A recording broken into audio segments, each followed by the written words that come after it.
थोड़े दिन पहले यशवंत राणा ने लिखा था कि प्राइवेट स्कूल धंधा है। धंधा मतलब लूट, अन्याय, अराजकता और अंधेरगर्दी का धंधा।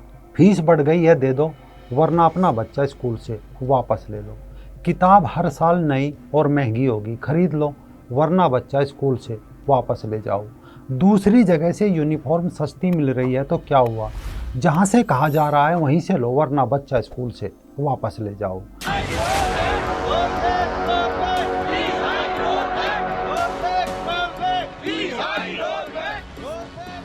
ये दिल्ली के किसी एक स्कूल की कहानी नहीं है, हर प्राइवेट स्कूल की ऐसी ही मनमानी है। नमस्कार दोस्तों, मैं राजीव चौधरी। एक बार फिर से लोग प्राइवेट स्कूलों को लेकर मुखर है। इतना मुखर कि लोग अब भूकंप बाढ़ से इतना नहीं डरते जितना वो प्राइवेट स्कूल में बच्चों के एडमिशन को लेकर डरने लगे हैं। क्योंकि शिक्षा का मंदिर कहे जाने वाले स्कूलों को अब प्राइवेट स्कूलों ने शिक्षा को शुद्ध व्यापार बना दिया, या कहो मुनाफाखोरी के अड्डे बना दिए, जिसमें सब्जी मंडी की तरह हर चीज़ बिकाऊ है। सबका अपना एक ही मंत्र है, जितना लूट सको शिक्षा के नाम पर लूट लो। साल 2009 में राइट टू एजुकेशन एक्ट यानी शिक्षा का अधिकार अधिनियम बनाया गया था, जिसके तहत भारत में 6 से 14 साल की आयु के सभी बच्चों को मुफ्त और अनिवार्य शिक्षा प्रदान करने का कानून है। लेकिन सवाल है कि कितने बच्चों को मुफ्त शिक्षा मिल रही है, यानी आज शिक्षा खरीदी जा रही है। शिक्षा का मंदिर कहे जाने वाले स्कूल अब मनमाने ढंग से उसे बेच रहे हैं। इसके लिए कई तरीके अपनाए जा रहे हैं। कई स्कूल हर साल फीस में बेवजह बढ़ोतरी करते हैं, जबकि सरकारी नियमों के अनुसार फीस वृद्धि एक निश्चित सीमा तक होनी चाहिए। कुछ स्कूल अभिभावकों से विकास शुल्क या अन्य शुल्क के नाम पर अतिरिक्त पैसा वसूलते हैं। माता पिता को सिर्फ अपने बच्चों को प्राइवेट स्कूल में एडमिट करवाने का अधिकार होता है, बाकी सारे अधिकार प्राइवेट स्कूल वालों के पास होते हैं। स्कूल में नया शिक्षण सत्र शुरू होते ही अभिभावकों की जेब कटनी शुरू हो जाती है। मैं प्रशासन से भी ये पूछना चाहूँगा, सरकार से भी ये पूछना चाहूँगा और जुडिशरी से भी ये पूछना चाहूँगा कि किस लॉ के तहत आप मेरे बच्चे को हथियार बना के अपने मन मर्जी फीस बढ़ा सकते हो। निजी स्कूलों, प्रकाशकों की मिलीभगत और कमीशन खोरी के चलते किताब कापियों का धंधा शुरू हो जाता है। हालात ये है कि नियम के अनुरूप कक्षाओं में लगने वाली एनसीईआरटी की किताबें नहीं दी जाती, बल्कि स्कूल की कक्षा का नाम बताते ही कॉपी किताबों का गट्ठर बांध के पकड़ा दिया जाता है। इसके अलावा निजी स्कूलों में हर साल किताबें बदल दी जाती है। किताबों में बदलाव सिर्फ चैप्टर भर में किया जाता है, यानी 1-2 चैप्टर घटा बढ़ा दो, इधर उधर उठा कर रख दो, पुस्तक पर नया कवर, नई जिल्द चढ़ा दो, उसे बाजार में उतार दो। इस स्थिति के चलते पुरानी पुस्तकों का उपयोग अन्य विद्यार्थी नहीं कर पाते। इससे भी माता पिता पर आर्थिक बोझ बढ़ता है, जबकि एनसीईआरटी की पुस्तकों के साथ ऐसा नहीं होता। इन पुस्तकों को आने वाले 3-4 सालों तक छात्र उपयोग कर सकते हैं। वहीं स्कूलों से बच्चों पर पुस्तक खरीदने के लिए दबाव बनाया जाता है। मजबूरी में माता पिता पुस्तक खरीदते हैं, वरना वही बच्चा वापस ले जाओ। कमाई के इस धंधे में बच्चे वो पढ़ रहे हैं जो उनसे रटवाया जा रहा है। यानी सरकार कहती है ये पुस्तक पढ़ाओ, लेकिन निजी स्कूल अपनी पुस्तक पढ़ा रहे हैं। केंद्र सरकार ने साल 2021 में प्रदेश के सभी निजी स्कूलों को एनसीईआरटी से संबद्ध पाठ्यक्रमों की पुस्तकों से अध्ययन कराए जाने के निर्देश जारी किए थे, लेकिन इसका परिपालन बहुत कम स्कूल कर रहे हैं। कारण एनसीईआरटी की जो किताबें 50, 60, 80 रुपये की आती है, वही प्राइवेट पब्लिशर की ये पुस्तकें 500, 50 और 600 रुपये की आ रही है।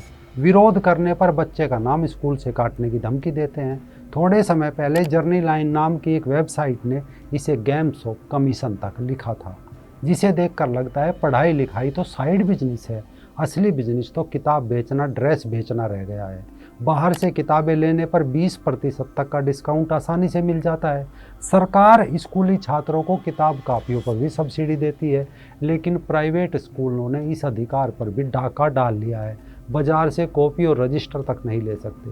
जहां गणित की एनसीईआरटी की किताब की कीमत 60-65 रुपये है, तो गणित की प्रैवेट प्रकाशक की किताब की कीमत 440 और 600-500 रुपये है, यानी 7 गुना कहीं 10 गुना महंगी।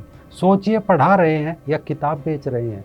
जबकि नियम के अनुसार प्राइवेट स्कूल एनसीईआरटी के अलावा भी किताबें कोर्स में शामिल कर सकते हैं। उन्हें स्कूलों में बेच भी सकते हैं, लेकिन पेरेंट्स को किताबें खरीदने के लिए मजबूर नहीं कर सकते। हालांकि सरकार के नियमों में इतना दम नहीं है कि वो प्राइवेट स्कूलों की मनमानी के आगे टिक पाए। 3 महीने पहले भास्कर की एक रिपोर्ट थी कि मध्य प्रदेश में स्कूलों द्वारा एनसीईआरटी के आदेश की अवहेलना का खामियाजा माता पिता को, अभिभावकों को भुगतना पड़ रहा है। स्कूल शिक्षा मंत्री के निर्देशों की अनदेखी कर रहे हैं। केवल इतना भर नहीं है, इसके अलावा निजी स्कूलों द्वारा एडमिशन के समय कैपिटेशन फीस या बिल्डिंग फंड के नाम से एक मुश्त रकम वसूली जाती है, जो अक्सर सरकारी गाइडलाइन से अधिक होती है। कुछ स्कूल डोनेशन यानी दान के रूप में पैसे मांगते हैं, जो कि अवैध है, लेकिन अप्रत्यक्ष रूप से माता पिता से लिया जाता है। कभी कभी स्कूल हर साल नए यूनिफॉर्म बदल देते हैं, जिससे उन्हें तो मोटा कमीशन मिल जाता है, किंतु माता पिता अपना पेट काट कर उसे भरते हैं। साल 2017 में इंडियन एक्सप्रेस ने इस मामले को उठाया था कि निजी स्कूल ऊंची कीमतों पर किताबें और यूनिफॉर्म बेचकर अभिभावकों को लूट रहे हैं, लेकिन अभी तक इस पर कोई कड़ी कार्रवाई नहीं हुई। मामला यही नहीं रुकता। कुछ स्कूल अक्सर खेल, ड्रामा, एजुकेशनल ट्रिप्स या अन्य गतिविधियों के नाम पर भी अलग से फीस वसूलते हैं, जबकि ये सभी मूल फीस में शामिल होना चाहिए। कुछ स्कूल पिकनिक, एडवेंचर कैंप आयोजित करते हैं, जिनमें भाग लेना बच्चे का अनिवार्य होता है, यानी ये भी कमाई का एक जरिया बन चुका है। इसके अलावा कुछ स्कूल बोर्ड एग्जाम के अलावा अपनी ओर से भी कई टेस्ट ले रहे हैं और उनके लिए अलग से फीस ले रहे हैं। स्पेशल कोचिंग या रिमेडियल क्लासेज के नाम पर भी अतिरिक्त शुल्क लिया जा रहा है, जबकि ये सुविधाएं पहले से ही फीस में शामिल होनी चाहिए। मामला केवल यही नहीं रुकता। इसके बाद स्कूल बसों की फीस अक्सर मनमाने ढंग से तय कर दी जाती है या हर साल बढ़ा दी जाती है। कुछ स्कूल बच्चों को केवल अपनी बस से ही आने जाने के लिए बाध्य करते हैं, भले ही घर से निजी वाहन से आने जाने का सस्ता पड़ता हो। इसके बाद छोटी छोटी गलतियों पर भारी जुर्माना लगाया जाता है, जैसे यूनिफॉर्म ना पहनने पर, होमवर्क ना करने पर या कभी कभी देर से फीस जमा करने पर। तो कभी ये जुर्माना, कभी वो जुर्माना, यानी ये जुर्माने भी स्कूल की इनकम का एक हिस्सा बन चुके हैं। इसके अलावा कुछ स्कूल अभिभावकों से स्कूल फंड या स्पोर्ट के नाम पर भी पैसे मांगते हैं या वार्षिक उत्सवों, कार्यक्रमों की स्पॉन्सरशिप के लिए भी माता पिता अभिभावकों से पैसा लिया जाता है। अगर आंकड़ों पर आज नज़र डालें तो सन 1970-80 तक 90% बच्चे सरकारी स्कूलों में पढ़ते थे, केवल 10% ही निजी स्कूलों में जाते थे। 1990 से 2000 के बीच ये संख्या 80-20 की हो गई। अगले हर 5 साल में 50-50 का आंकड़ा हो चुका है। ऐसे भी गंभीरता से जांच की जाए तो ये खेल बताया जाता है कि बच्चे का एडमिशन कुछ निजी स्कूल सरकारी स्कूलों में दिखाते हैं, लेकिन उसकी मोटी फीस अपने निजी स्कूलों में वसूलते हैं, वहाँ 2-2.5 रुपये पकड़ा देते हैं। कुछ प्राइवेट स्कूलों में 25% सीटें गरीब बच्चों के लिए आरक्षित होती है, लेकिन कई स्कूल इसका पालन नहीं करते। हाल ही में इसी महीने का एक जीवंत उदाहरण है। मुख्यमंत्री योगी आदित्यनाथ जी ने बीते दिनों लखनऊ में जनता मिलन कार्यक्रम में मुरादाबाद में वाची नाम की एक छोटी बच्ची से मुलाकात की थी।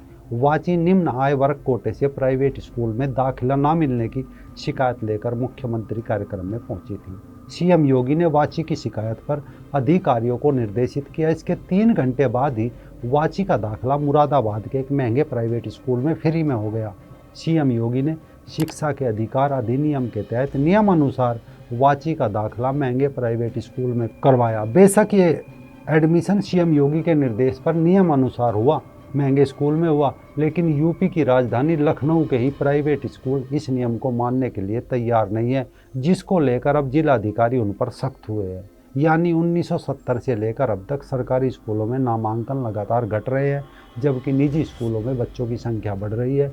हालांकि सरकारी स्कूल अभी भी ग्रामीण और कम आय वर्ग के बच्चों के लिए खुले हैं। इसका कारण बताया जाता है कि सरकारी स्कूलों की शिक्षा का गिरता स्तर, यानी सरकारी स्कूलों के टीचर से लेकर स्टाफ तक अपने बच्चों को ही अपने स्कूल में नहीं पढ़ाते। सैलरी लेते हैं सरकार से, लेकिन उन स्कूलों में पढ़ाने की हिम्मत नहीं करते, बच्चों को भेजते हैं प्राइवेट स्कूलों में। कई राज्यों जैसे दिल्ली, उत्तर प्रदेश, महाराष्ट्र में फीस नियंत्रण कमेटियां तक बनाई गई है जो शिकायतों की जांच कर सकती है, लेकिन इसका हल क्या निकला कोई नहीं जानता। कई मामलों में हाई कोर्ट और सुप्रीम कोर्ट ने भी प्राइवेट स्कूलों को फीस कम करने के आदेश दिए हैं, लेकिन कोई नहीं सुनता। ऐसे आगे चलकर क्या होगा, शिक्षा के मंदिर कहे जाने वाले स्कूल क्या बन जाएंगे, आप खुद समझ सकते हैं, क्योंकि शिक्षा के अधिकार अधिनियम की खुलेआम धज्जियां उड़ाई जा रही है। प्राइवेट स्कूलों का यह धंधा एक दो राज्यों में नहीं बल्कि पूरे भारत में चल रहा है, जिसके खिलाफ हर साल अभिभावक प्रदर्शन करते हैं, लेकिन उनकी ना तो स्कूल सुनते और ना ही उनकी सरकारें।